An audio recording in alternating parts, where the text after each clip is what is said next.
Shalom warga kerajaan yang dikasihi dan diberkati oleh Tuhan. Kiranya rahmat, damai sejahtera Allah dan kasih-Nya melimpahi kita semua. Dan doa saya, kita semua dalam kondisi baik-baik, sehat-sehat dan tetap kuat di dalam Tuhan. Haleluya. Pertama-tama saya ingin menyampaikan ulang kepada seluruh jemaat GBI Rock Malang agar mengambil waktu 15 hingga 30 menit untuk berdoa, memuji dan menyembah Tuhan bersama keluarga tentunya sebelum mendengarkan firman Tuhan jam 8 tepat waktu Indonesia bagian Barat yang dapat diakses melalui YouTube GBI Rock Malang. Baik, minggu depan tanggal 3 Mei 2020 kita akan melakukan perjamuan kudus. Dan sebentar kita akan mendengarkan pengumuman yang akan disampaikan dari Sekretariat Rock Malang. Dan selanjutnya sebelum masuk firman Tuhan yang akan disampaikan oleh Bapak Pendeta Andreas Sutantio, kita akan mendengarkan sebuah kesaksian dari Bapak Pendeta Roni Dalsimian bagaimana beliau disembuhkan dari COVID-19.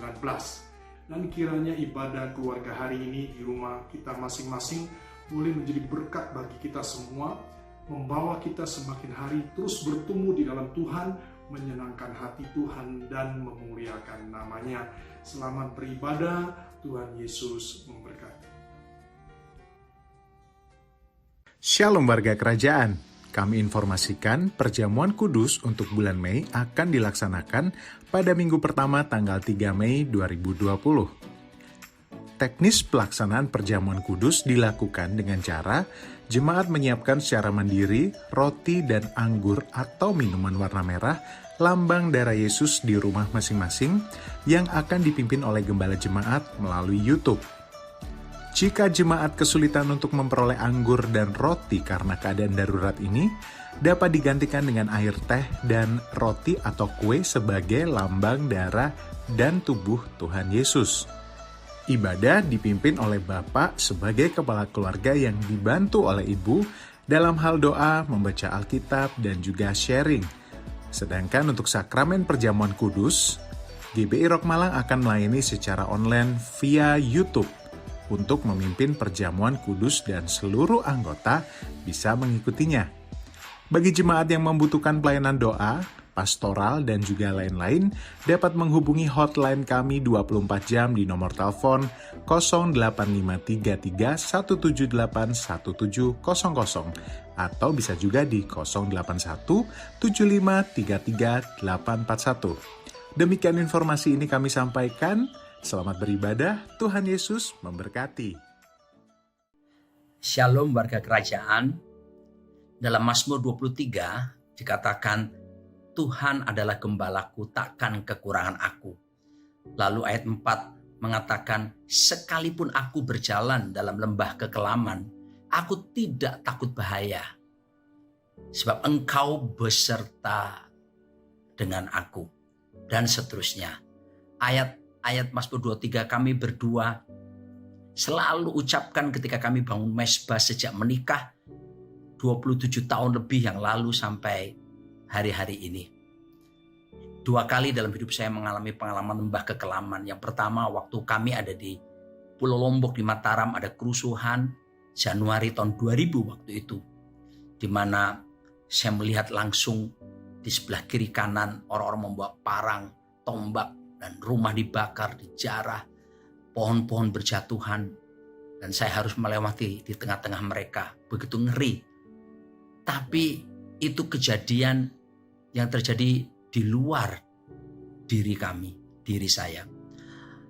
Dan apa yang terjadi berikut ini adalah suatu pengalaman lembah bayang-bayang maut betul-betul terjadi di dalam saya.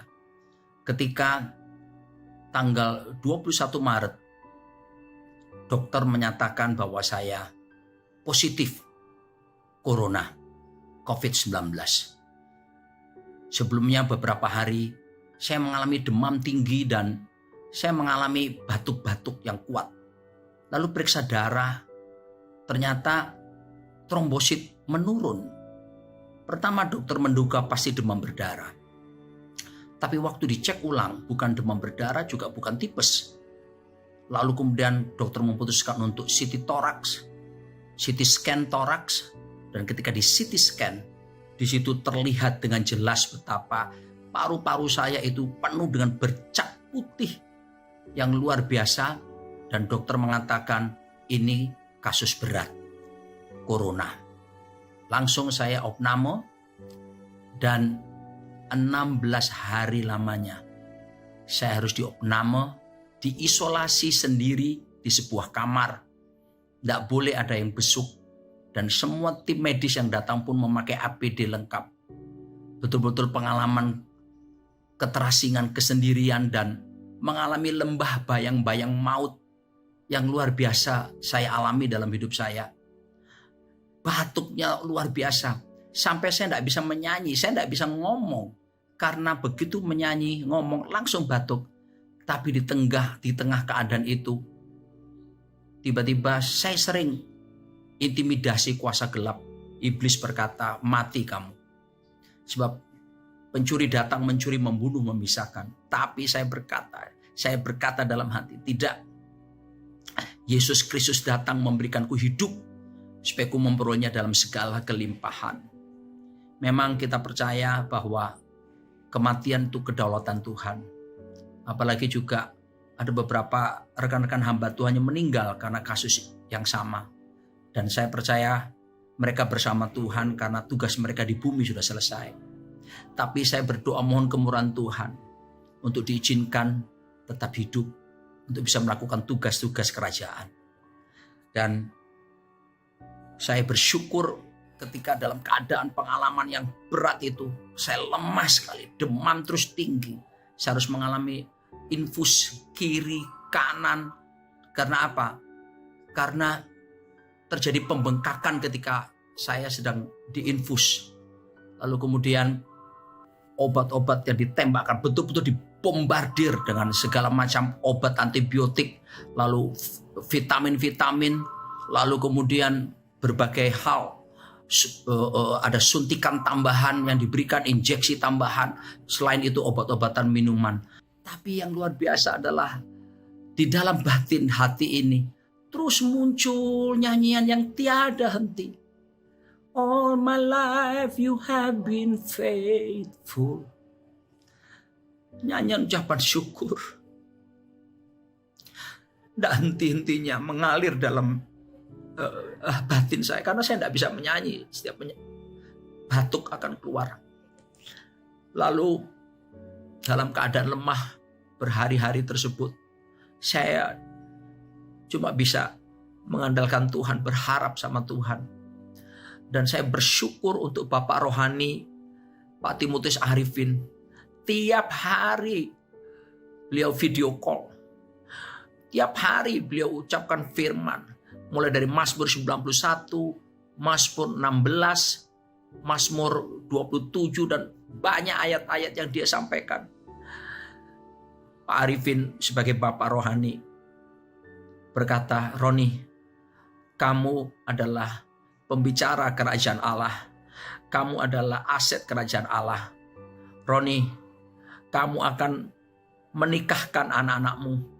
Kamu akan menuntun Tirsa masuk ke pelaminan. Roni, dia mengatakan hal yang akan datang. Bahkan dia berkata bahwa Roni, kamu akan sampai masa tua. Rambutmu putih semua tapi tidak ada jambulnya lagi. Dan betul-betul saya dikuatkan. Terima kasih Pak Arifin. Betapa pentingnya father and son relationship itu. Bukan sekedar jadi pemimpin, tapi jadi bapak. Dan saya percaya ini yang dibutuhkan oleh generasi saat ini. Karena generasi saat ini adalah fatherlessness generation. Oleh sebab itu saya sekali lagi mengucapkan syukur untuk Bapak dan Ibu Rohani Pak Arifin dan Ibu Vivi yang terus menguatkan, mendoakan terus. Saya juga berterima kasih kepada Tuhan untuk istri saya, anak-anak saya. Bagaimana istri saya berdoa tiap hari, berseru-seru kepada Tuhan. Kami selalu video call. Dan David putra saya mengirimkan lagu yang Tuhan berikan kepada dia, yang menceritakan tentang sekalipun aku di lembah bayang-bayang maut juga, aku mau berkata, believe in you, aku percaya kepadamu. Terima kasih juga buat Tirsa dan Tevi, mereka di Amerika terus WA call mendoakan saya. Kami bahkan bangun mesbah bersama lewat video call itu. Dan saya sangat dikuatkan. Saya bersyukur keluargaku, sorgaku itu betul-betul real, menjadi kekuatan yang luar biasa. Dan Bapak yang dikasihi Tuhan, perlu juga Anda mendengar kesaksian bagaimana dari istri saya, pergumulan yang terjadi dalam dirinya. Silakan sayang. Waktu sore hari dokter panggil saya, itu tanpa Pak Roni. Dokter bilang kepada saya bahwa Pak Roni ini sudah pasti positif karena saya ditunjukkan begitu banyak bercak-bercak putih dan termasuk kasus yang berat, Bapak Ibu. Pada waktu saya mendengar seperti itu, jujur kata saya gemeter luar biasa. Kemudian saya pulang, saya langsung merenungkan, saya berpikir seperti ini. Ya Tuhan, nyawa itu sangat berharga buat Tuhan. Ya. Kita seringkali tanpa sadar Bapak Ibu, kita menjalani hari-hari seperti biasa, kita meremehkan waktu demi waktu, jam demi jam, hari demi hari, kita meremehkan itu berlalu seperti biasa. Tapi ketika saya tahu kondisi suami saya, paru-paru dengan bercak yang banyak putihnya, dan kondisi yang berat, kata Pak Dokter. Jadi saya mulai hari itu kita berdoa. Bapak Ibu, saya benar-benar akhirnya menyadari kita harus menghargai waktu-waktu hidup kita. Amin. Bapak Ibu. Kita nggak bisa lagi menyia-nyiakan lagi. Kalau kita sadar Bapak Ibu, ketika saya mendengar berita itu, detik demi detik, jam demi jam, hari demi hari itu sangat berarti. Karena setiap jam itu ada obat yang dimasukkan, ada antibiotik berat yang dimasukkan. Itu melihat progres ke depan. Setiap hari kami telepon, kami memantau, kami melihat perkembangan suami saya. Karena hari demi hari itu sangat berarti buat kami. Jam demi jam sangat berarti. Dari situ kami sadar Bapak Ibu, betapa waktu itu luar biasa, betapa nyawa itu luar biasa. Pak Arifin sama Bu Vivi sebagai Bapak Ibu rohani kami juga memberikan di dalam Mazmur 27. Saya juga baca, saya perkatakan, Tuhan, kami akan menikmati kebaikan-Mu di negeri orang hidup. Betapa berharganya kehidupan Bapak Ibu. Nah, terus kami berdoa. Akhirnya kami berjanji, setelah ini, ketika kita mengalami kehidupan di negeri orang-orang yang hidup, berjalan, dikasih kesempatan di negeri orang hidup, dikasih kebaikan Tuhan di negeri orang hidup. Mari sayang, saya berkata, kita sama-sama maksimal hidup kita tidak lagi meringankan waktu-waktu kita. Bapak Ibu, kalau kita teliti coba sekarang, orang-orang di PSBB, di lockdown, mereka nggak bisa kerja, mereka nggak bisa sekolah, melakukan aktivitas. Mau aja, karena apa? Nyawa itu sangat berarti. Mari sekarang kita sadarin betapa kalau kita masih hidup sekarang, berarti diberi Tuhan kesempatan untuk kita menginjakkan kaki di negeri orang-orang hidup. Mari kita maksimalkan luar biasa. Dan saya belajar luar biasa Bapak Ibu, betapa kesepakatan keluarga, suami istri dan anak-anak itu luar biasa. Setiap hari kita video call, jujur kata kita menangis, saya menangis, merendahkan diri di hadapan Tuhan. Siang malam saya nangis, saya video call sama anak-anak juga sama-sama kita menangis, berseru dan berdoa pada Tuhan. Saya percaya ketika 2-3 orang berkumpul di situ, Tuhan mendengar doa kami Bapak Ibu. Dan satu hal terakhir, saya belajar bahwa ayo kita merendahkan diri. Kita mungkin tanpa sadar, kita sibuk, aktivitas. Tanpa sadar, kita itu lebih mengutamakan kesibukan kita daripada kita sama Tuhan. Saya percaya ini semua Tuhan izinkan supaya kita kembali kepada tujuan awal Tuhan. Supaya kita ada di muka bumi ini. Yaitu apa sih? Kita menyembah Tuhan. Kita intim sama Tuhan. Itu hasrat Tuhan. Saya bilang sama suami saya, kalau ini diizinkan Tuhan tarik kita masing-masing. Suami saya ditarik Tuhan, dia sendiri intim sama Tuhan, saya kembali ditarik Tuhan, dan kita sama-sama intim sama Tuhan. Saya merendahkan diri, Tuhan kalau mungkin ada kedapatan kesalahan yang sengaja atau nggak disengaja, mohon ampun Tuhan. Kami merendahkan diri Bapak Ibu. Saya perkatakan firman Tuhan. Saya perkatakan seperti seorang wanita yang 12 tahun perdarahan. dia menjamah jubah Yesus. Saya perkataan, Yesus, aku jamah Engkau Tuhan. Seperti Bartimius yang berteriak, Daud, Yesus anak Daud, kasihanilah aku. Kami juga berdoa seperti itu, merendahkan diri. Terus kemudian saya perkatakan, jika Engkau mau Tuhan. Jadi yang saya dapatkan gini Bapak Ibu, ayo kita menghargai kalau kita masih ada kesempatan hidup. Mari kita hidup menikmati kemurahan Tuhan di tanah orang hidup sambil kita maksimalkan hidup kita. Dan mari kita terus maksimalkan keluarga kita, karena kesatuan keluarga, suami, istri, anak-anak itu luar biasa. Dan yang terakhir adalah mari kita sama-sama belajar terus semakin intim, semakin melekat sama Tuhan. Karena tujuan utama kita ada justru kita lekat dan intim sama Tuhan. Terima kasih sekali lagi buat Pak Arifin, Bu Vivi sebagai Bapak Ibu kami yang luar biasa di saat-saat saya seperti malam-malam seorang diri, seperti benar-benar nggak ada siapapun juga, tapi Pak Arifin, Cik Vivi selalu standby anytime telepon kami. Puji Tuhan. Dan betapa tangan saya pun mengalami bengkak karena infus, lalu tiap 3 hari harus periksa darah, lalu kemudian ronsen itu beberapa kali sambil berbaring di tempat tidur. Dan puji Tuhan, by the grace of God, akhirnya demam menurun, dan saya tiap hari perjamuan kudus sendiri, dan saya tahu di situ ada kuasa yang mengalir. Lalu kemudian pujian penyembahan terus mengalir dalam hidup saya. Apa yang Tuhan ajarkan kepada saya adalah saya harus mati terhadap dosa. Semua keinginan mata, keinginan daging, bahkan keangkuhan hidup harus lenyap. Ketika kita sakit, di situ kita mati terhadap dosa dan berusaha untuk menyenangkan Tuhan senantiasa. Tuhan ingatkan seperti dalam 2 Korintus 5 ayat 10 bahwa setiap kita akan menghadapi takhta pengadilan Kristus. Dan setiap kita akan mempertanggungjawabkan semua perbuatan kita. Sebab juga dalam 1 Korintus 3 diingatkan bahwa kita melakukan pelayanan apapun hidup ini sebagai orang percaya, kita harus membangun fondasi yang kuat di atas Yesus Kristus. Jangan sampai kita seperti jerami, rumput, ataupun kayu yang ketika masa pengujian api datang, maka akan terbakar.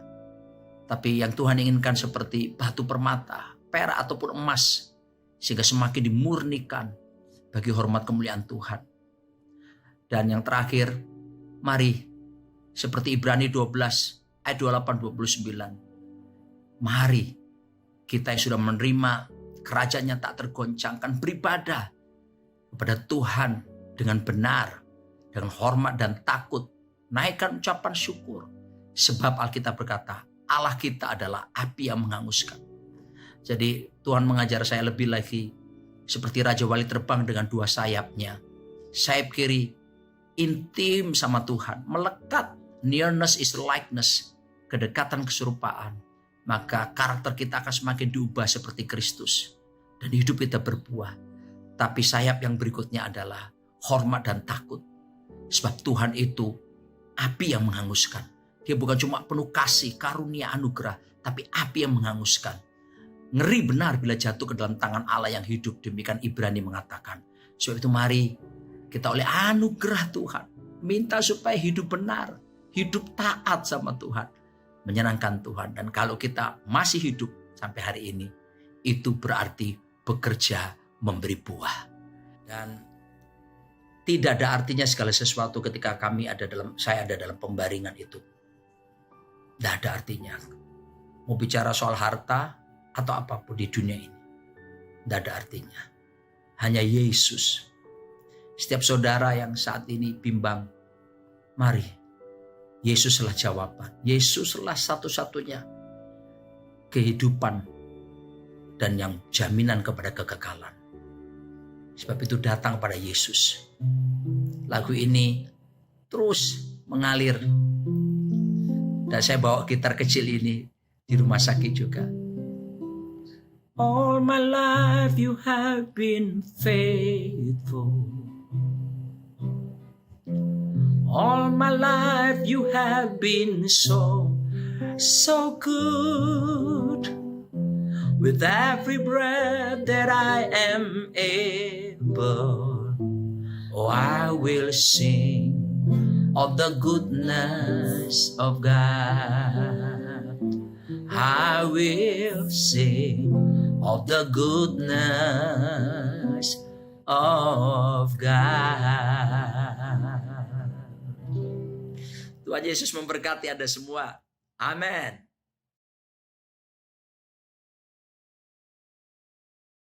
Jemaat yang dikasihi Tuhan, kita berjumpa lagi pada minggu hari ini.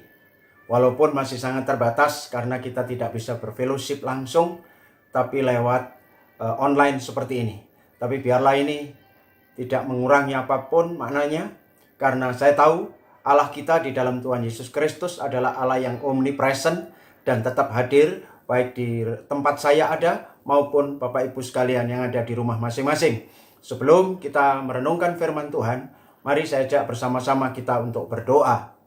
Bapa, kami mengucap syukur diberi kesempatan pagi ini untuk bisa bertemu walaupun lewat online. Tapi kami tahu Tuhan, semua baik adanya, biarlah semua rancangan-Mu jadi nyata di dalam hidup kami. Sebentar kami akan belajar firman-Mu, buat hati kami mengerti, bukakan rahasia firman-Mu. Demi nama Tuhan Yesus, Sang Pemilik firman, kami sudah berdoa dan mengucap syukur. Haleluya. Amin. Bagaimana kabar saudara jemaat yang dikasihi Tuhan? Saya harap saudara baik-baik saja. Rohmu baik, jiwamu baik, dan tubuhmu juga sehat. Jemaat yang dikasihi Tuhan, pada pagi hari ini saya ingin berbagi hati Tuhan kepada saudara tentang sebuah topik yang memang jarang dibahas. Yaitu tentang apa? Tentang penderitaan, saudaraku. Tentang masalah, tentang problem. Ya tentu ini karena ada kaitannya dengan situasi hari ini yang memang kita tidak bisa pungkiri lagi, COVID-19 ini menjadi sebuah problem. Tetapi begini saudara, mari kita melihat problem ini dari sudut pandang Allah. Apa maksud Allah mengizinkan semua masalah itu terjadi? Bahkan bukan hanya mengenai kita, tapi seluruh Indonesia, seluruh di dunia ini, 214 negara sudah terkena. Apa maksud Tuhan di dalamnya? Saya mengajak pagi ini saudara untuk belajar langsung dari firman Tuhan. Sesuatu yang Tuhan izinkan berupa masalah atau penderitaan semacam ini tentu bukan tanpa maksud. Pasti ada maksudnya. Dan setelah beberapa minggu terakhir kita belajar tentang respon, bagaimana menyikapinya, sekarang saya mengajak saudara belajar dari sudut pandang Allah. Kenapa mengizinkan sesuatu itu terjadi? Kita akan belajar nanti seluruhnya dari kitab Perjanjian Lama. Karena saya akan memakai contoh, begitu ya, bangsa Israel. Ya, semua yang difirmankan Tuhan mengenai bangsa Israel itu adalah contoh bagi kita yang hidup di zaman akhir ini. Mengenai kehidupan mereka, perjalanan mereka, riwayat mereka, semua itu akan bisa kita ambil pelajaran di mana Tuhan sedang berkata seolah-olah lewat peristiwa hidup mereka. Baik, saya akan mengajak saudara untuk membuka kitab Ulangan pasal yang ke-8. Kitab Ulangan pasal 8, judulnya Bersyukur kepada Allah karena kebaikannya. Bersyukur kepada Allah karena kebaikannya. Bapak Ibu, seluruh ayatnya ini 1-20, tapi saya tidak akan baca seluruhnya, hanya beberapa ayat yang terpilih yang akan saya baca buat saudara. Tentunya nanti secara utuh Bapak Ibu bisa membaca di rumah masing-masing. Ini merupakan tulisan Musa, salah satu dari kelima kitab Taurat yang bercerita tentang bagaimana bangsa Israel menghadapi masalah-masalah yang terjadi sepanjang jalan hidup mereka. Dan yang kita baca pagi ini di dalam kitab Ulangan ini adalah ini maksud Tuhan membawa mereka masuk ke dalam kesukaran. Maksud Tuhan mengizinkan mereka masuk dalam masalah. Ya, maksud Tuhan untuk apa mengizinkan Israel berjalan begitu lama, berputar di padang gurun 40 tahun lamanya. Ya, kita mengambil pelajaran dari situ. Dan kalau mau judul, saya beri judul saja sederhana pagi ini, rahasia di balik penderitaan. Ya, rahasia. Ada apa sih di balik penderitaan itu? Baik, saya temukan 3 hal pagi ini yang bisa jadi pelajaran buat kita bersama-sama untuk kita, walaupun kita sekarang masuk dalam situasi yang seperti ini, kita tetap bisa optimis. Kita tahu bahwa Allah kita ambil kontrol penuh, tidak meninggalkan sama sekali, dan tetap pegang kendali. Yang pertama, kenapa Tuhan mengizinkan bangsa Israel melewati situasi-situasi yang tidak menyenangkan itu di dalam perjalanan hidupnya? Yang pertama kita dapatkan di ayat 2. Ingatlah kepada seluruh perjalanan yang kau lakukan atas kehendak Tuhan Allahmu di padang gurun selama 40 tahun ini, dengan maksud merendahkan hatimu dan mencobai engkau untuk mengetahui apa yang ada di dalam hatimu, yakni apakah engkau berpegang pada perintahnya atau tidak. Saya temukan dalam Ulangan pasal 8 ini, hal pertama, kenapa bangsa Israel diizinkan berjalan selama 40 tahun? Yang menurut Tuhan sendiri, itu adalah perjalanan yang kau lakukan atas kehendakku, katanya. Yang kau lakukan atas kehendak Tuhan. Berarti di sini Tuhan tetap pegang kendali atas perjalanan 40 tahun itu.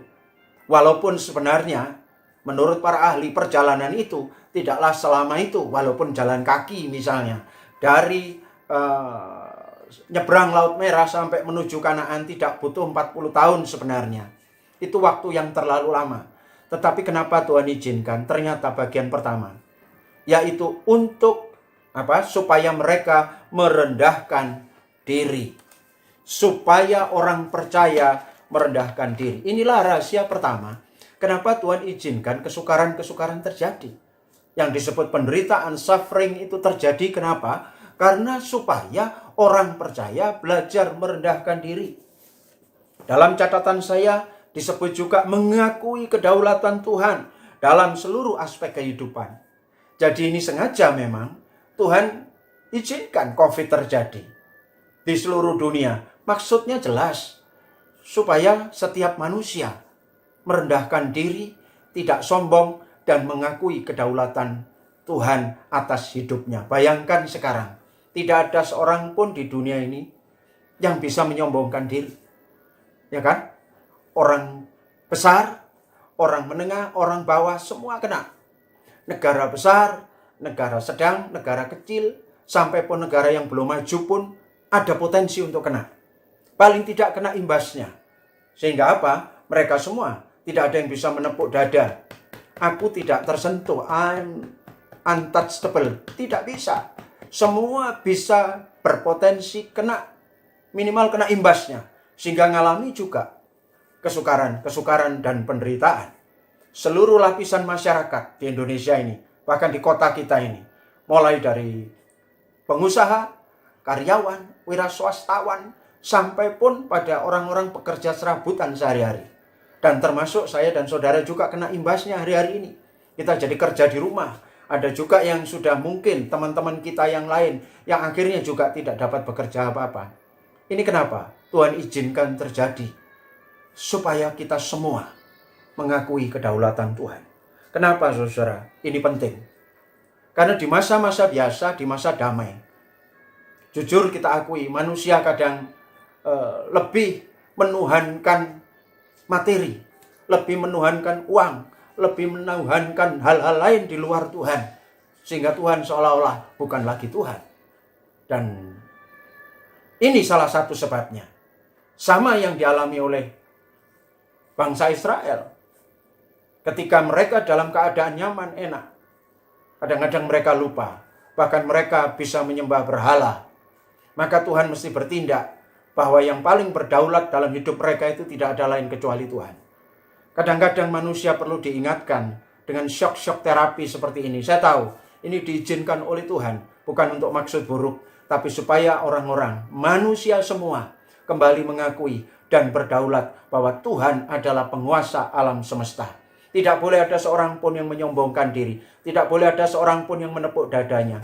Dia lebih hebat dari yang lain. Atau bahkan dia tidak perlu Tuhan. Hari ini semua kena masalah. Semua termasuk kena imbasnya. Supaya manusia lebih lagi takut akan Allah. Dari sisi agama pun, semua agama kena saudara. Dari sisi keberagaman Kristen saja, saya tidak sebut agama lain.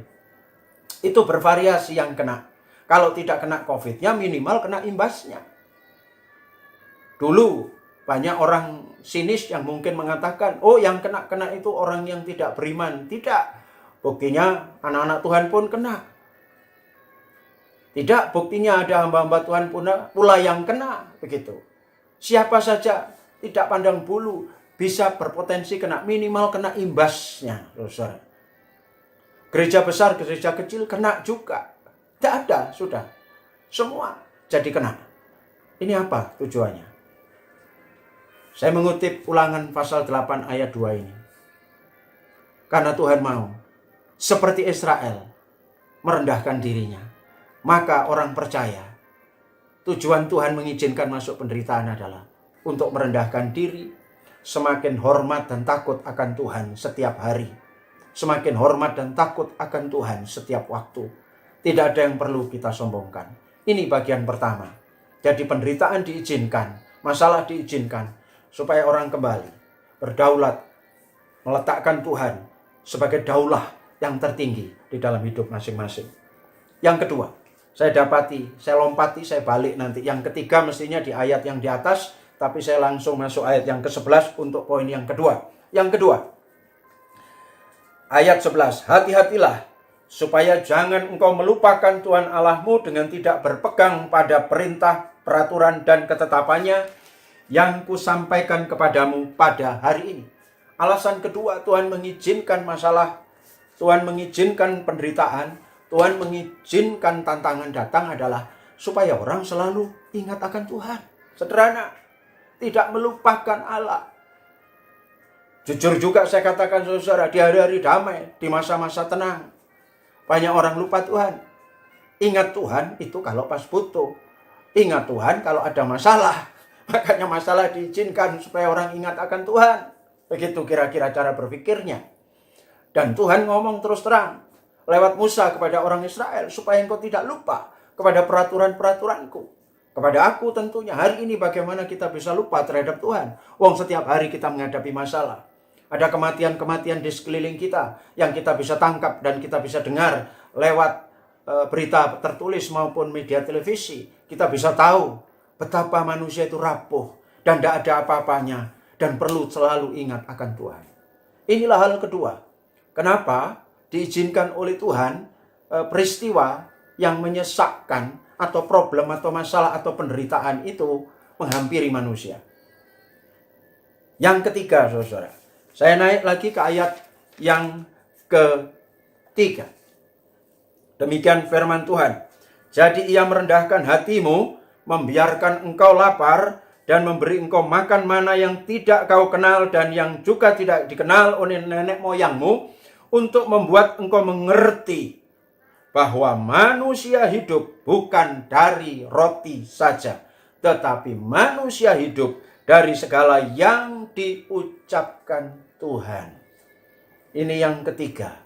Apa itu? Supaya manusia lebih memprioritaskan yang esensial dalam hidupnya. Makanya Tuhan bicara lewat Musa, hai orang Israel, aku memberi engkau makan serba sedikit, minum serba sedikit, bahkan memberi makan mana yang tidak dikenal oleh nenek moyangmu. Hanya satu, supaya engkau tidak hanya bergantung manusia itu hidup dari roti saja, tapi dari seluruh perkataan Allah. Karena mana itu berasal dari firman Tuhan dan dia turun ke bumi. Di sini Tuhan seperti memaksa orang-orang Israel untuk tidak hanya fokus kepada yang jasmani. Dan hari ini suara ini saya tangkap nyaring terdengar buat orang percaya. Supaya kita ini juga pada masa-masa seperti ini seolah-olah Allah sedang men-setting kembali hidup kita untuk kembali fokus kepada hal-hal yang esensi. Betapa tidak, sekarang seluruh sendi kehidupan seolah-olah ditarik balik ke belakang untuk balik kepada hal-hal yang esensial. Contohnya saja ibadah kita hari ini. Kita sudah beberapa minggu, hampir 2 bulan tidak bisa berjumpa. Tidak ada lagi persekutuan-persekutuan yang komunal. Tidak ada yang korporat. Dan seolah-olah Allah sedang memaksa kita untuk sendiri-sendiri. Tenang di rumah. Dari rumah kita beribadah. Dari rumah kita menjumpai Tuhan. Dalam sendiri dan sunyi kita ketemu Sang Maha Pencipta itu. Karena jujur terus terang, agama atau kekristenan selama ini, saya sendiri saudara, terlalu nyaman dengan berkomunitas. senang kumpul-kumpul. Saya sendiri senang ketemu saudara sekalian, ketemu rekan-rekan semua dalam ibadah raya. Itu menyenangkan. Dan bertahun-tahun sejak saya mengenal Tuhan, selalu iman saya salah satu yang menumbuhkannya adalah berkomunitas ini, ibadah, dan itu menyukakan. Tapi ada kalanya mungkin Tuhan sedang men-setting hari-hari ini bahwa kekuatan iman seorang anak Tuhan tidak boleh hanya bertumpu kepada hal-hal yang komunal, yang korporat begini. Engkau mesti ketemu aku sendiri satu-satu. Dan inilah yang diminta oleh Tuhan hari-hari ini, saudaraku. Allah sedang memaksa setiap anaknya untuk kembali intim dengan Tuhan secara face to face. Kenapa? Karena nanti keselamatan kita, ketika kita bertemu dengan mempelai pria kita, Yesus Kristus Yawarawan, kita tidak bisa bertemu rombongan, saudara, tapi bertemu satu-satu. Dan kita akan mempertanggungjawabkan setiap hal yang sudah Tuhan percayakan kepada kita. Dan hari ini Tuhan sedang mengingatkan kembali, hai anak-anak Tuhan, hai orang percaya, back to essential life. Kembali kepada hidup yang esensi, mencari Tuhan sendiri di rumah, berdoa sendiri di rumah, dan menggali kebenaran firman itu bersama-sama dengan Tuhan, berintim ria dengan Allah Sang Pencipta. Yang pada hari-hari normal itu seolah-olah banyak yang terlewatkan.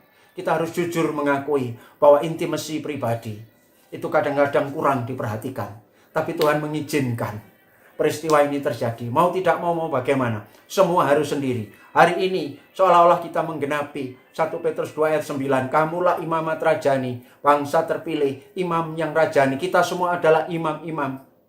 Ya, kita hari ini seolah-olah jadi imam untuk diri sendiri. Iya, sakit doa sendiri, tumpang tangan sendiri, bahkan nyanyi sendiri. Nah, sekarang saya ini khotbah ya sendiri. Saya dengar sendiri dulu. Ini untung ada teknologi, perjamuan kudus sendiri. Semua sendiri. Yang di waktu-waktu normal itu saya bisa berbagi dengan orang lain. Tapi hari ini semua dilakukan sendiri, saudaraku. Dan jujur saja, sekarang ini seolah-olah kita semua dibiarkan oleh Allah untuk mencari Dia personal satu-satu. Tidak bisa lagi diwakilkan. Sebagai orang percaya jujur, saya butuh orang lain juga kadang-kadang. Sebagai jemaat kita pun jujur, butuh diwakilkan hamba-hamba Tuhan tertentu. Saudara, hari-hari ini sepertinya itu tidak berlaku. Karena hamba-hamba Tuhan tertentu juga harus berhubungan dengan Allah sendiri. Dan jemaat harus berhubungan dengan Allah sendiri. Sepertinya terlalu cepat hal ini terjadi. Dulu pernah saya berpikir satu saat, kalau kita semua sudah dewasa secara rohani, kadang-kadang mungkin Bapak Gembala dan saya atau para pejabat ini sudah tidak dibutuhkan lagi. Karena apa? Karena jemaat sudah cakap berkomunikasi dengan Tuhan, tumbuh secara personal, mencari hal-hal yang esensi dengan Tuhan sendiri. Sehingga kami ini ya sudah tidak lagi jadi perantara umat. Tapi Tuhan sepertinya membuat percepatan hari-hari ini. Tiba-tiba saja diizinkan COVID ada. Dan kita sekarang mau tidak mau, kalau mau tetap survive secara rohani, mesti harus duduk diam di kaki Tuhan sendiri. Ini yang Tuhan mau. Kita back to essential life. Kita dikembalikan kepada esensi yang mula-mula. Seperti gambaran gereja yang mula-mula, bukan? Kekuatan mereka dulu tidak bertumpu pada komunitas yang besar, tapi komunitas kecil dari rumah ke rumah. Keluarga per keluarga membangun mesbahnya, membangun dirinya di hadapan Allah. Dan itulah inti kekuatan kekristenan yang pada akhir zaman sedikit tergeser. Orang lebih suka gerombolan yang besar. Bahkan maaf, bukannya saya tidak setuju dengan mega church. Oke, silahkan bertambah banyak, bertambah besar, ribuan orang mungkin beribadah bersama-sama. Tapi itu harus ditopang oleh kehidupan rohani, esensi yang dekat dengan Tuhan terlebih dahulu. Dan puji Tuhan, saudaraku, ini Tuhan mengizinkan kita semua relaksasi sebentar untuk mencari hal-hal yang esensi. Karena kita sudah tidak bisa lagi beribadah komunal. Saya membayangkan semua kena, saudara. Bayangkan sekarang harus jadi personal. Gedung yang besar pun sekarang tidak berguna. Ya kan? Tidak berguna lagi. Karena orang mesti dari rumah ke rumah. Baju yang bagus yang saya rencanakan mungkin untuk saya pakai ke gereja pun tidak berguna. Karena di rumah cuma jas sama kaos begini. Atau yang lainnya. Bahkan alat-alat penunjang LED yang miliaran itu sekarang pun mati, saudara. Tidak berguna. Alat-alat musik yang mahal kalau kita punya misalnya. itu pun sekarang tidak berguna, saudara. Karena apa? Kita dituntut untuk sendiri masing-masing dengan Tuhan dan mencari sendiri hadirat Tuhan. Saudara, inilah yang diinginkan Tuhan kepada umatnya Israel. Dan saya nangkap sesuatu hari ini.